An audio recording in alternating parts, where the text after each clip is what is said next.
بسم اللہ الرحمن الرحیم۔ عظیم باپ کی عظیم نصیحتیں۔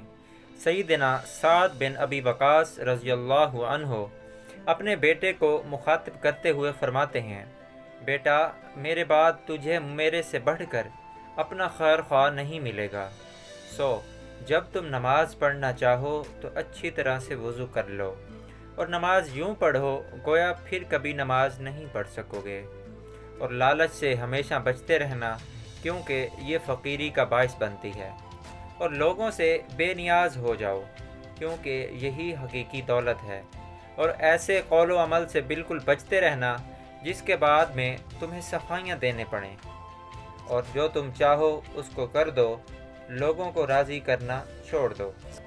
دوستوں، اس پیارے اقوال کو، پیاری نصیحت کو آگے لازمی شیئر کریں تاکہ کسی مسلمان بھائی کا بھلا ہو سکے۔ دوستو، ہم غیر ضروری پوسٹیں تو آگے شیئر کر دیتے ہیں لیکن اسلامی پوسٹیں شیئر کرتے ہوئے کتراتے ہیں۔ پلیز صدقہ جاری سمجھ کر آگے شیئر کریں، اور پلیز میری حوصلہ افزائی کے لیے میرے چینل کو بھی لازمی سبسکرائب کریں۔ آپ کی سپورٹ کا، آپ کی محبت کا بے حد شکریہ۔